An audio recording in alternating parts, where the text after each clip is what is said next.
He followed all the rules, except this one.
Marcus had seen accidents over the years, minor ones, mostly a sprained ankle from improper footing, a minor cut from handling materials without gloves. Each incident reinforced his commitment to following procedures. He understood that construction sites present inherent risks, and the rules existed for good reason. They were written in response to real incidents, how injurious, and sometimes real tragedies. His approach was simple.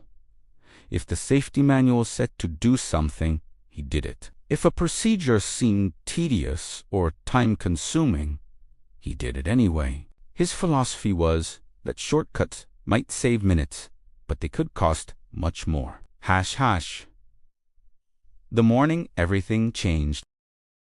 On that March morning, Marcus was scheduled to work on the 4th floor of a commercial building under construction. The project was running smoothly, ahead of schedule even.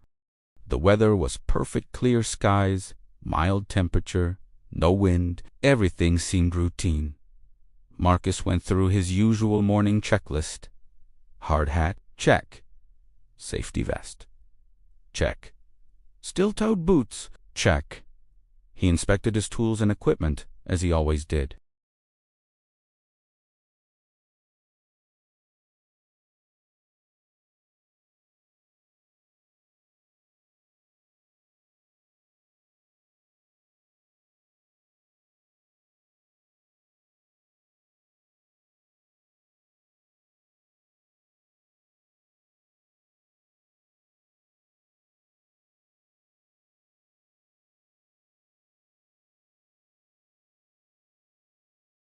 There were no obvious hazards visible.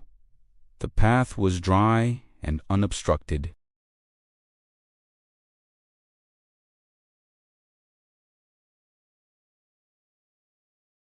For the first time in his 12-year career, Marcus decided to deviate from the established route, the invisible danger. What Marcus didn't or couldn't have known without checking the daily site updates was that the area he chose to cross had been treated with a special coating the evening before. The coating was part of the building's waterproofing system. It looked dry, but it was still curing. The material had been applied after Marcus had left for the day, and the area had been marked as restricted in that morning's site report. Marcus had attended a safety briefing, but he had been distracted, thinking about the day's tasks. He missed the specific mention of the restricted area. There were no physical barriers in place yet, because the crew responsible for setting them up was scheduled to arrive within the hour.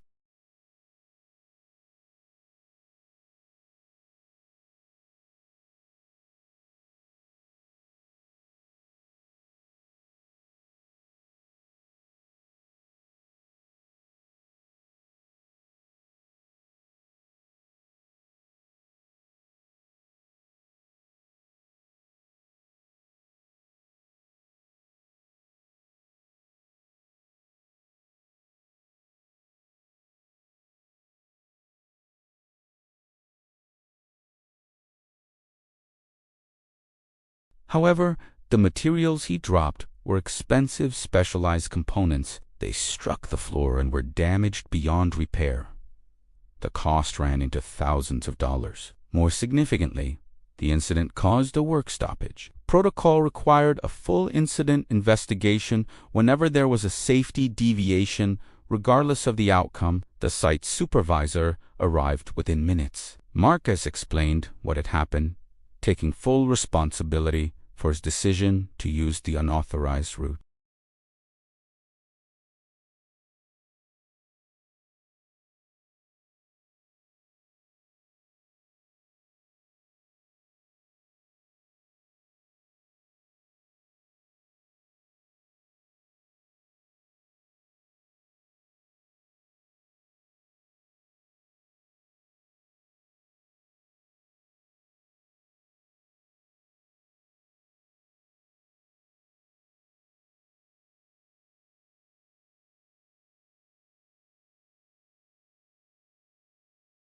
But the real impact was on Marcus himself. He replayed the moment in his mind constantly. He thought about what could have happened if he had fallen differently, if he had been carrying heavier materials, if he had been working at a greater height. The margin between a minor incident and a serious accident had been razor. Marcus realized that his 12 years of perfect safety performance had perhaps created a false sense of security. He had begun to trust his judgment over the established procedures. He had made a risk assessment in seconds, rather than following the protocol of checking the daily site report and using designated routes. The lesson.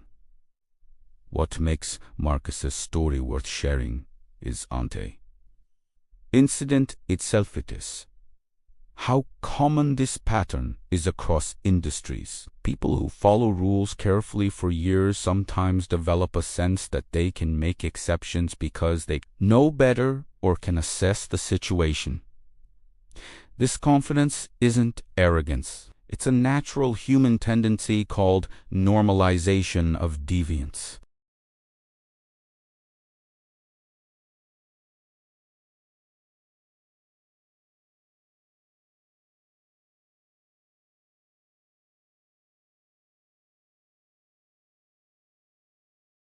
Even the most safety-conscious individuals can fall into this trap.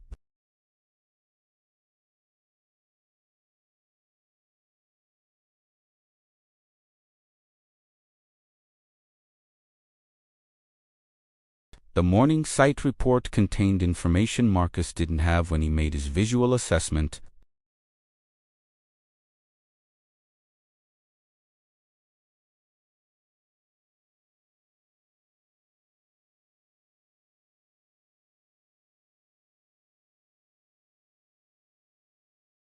Third, the most dangerous moments aren't always when conditions are obviously hazardous. They're often when everything seems fine, when we're in familiar environments, and when we convince ourselves that a small deviation doesn't matter. Fourth, no one is immune to making poor decisions. Marcus wasn't a careless person who disregarded safety. He was someone who built his reputation on following rules. Yet he still made a choice that put him at risk. Moving forward today, Marcus continues to work in construction. He returned to his perfect safety record, but with a new perspective. He now shares his story with new employees, not as a cautionary tale of failure, but as an example of how easily anyone can slip. He emphasizes one key message. The rules you follow every day aren't suggestions for most situations. They're requirements for all situations. The moment you start making exceptions, even small, seemingly reasonable ones, open the door to risk. Marcus also advocates for better systems that make it harder to deviate from safety protocols unintentionally. He supports physical barriers, digital checklists, and buddy systems that create multiple checkpoints before someone can enter a restricted area. Conclusion. Marcus followed all the rules except one. He took a shortcut that seemed harmless,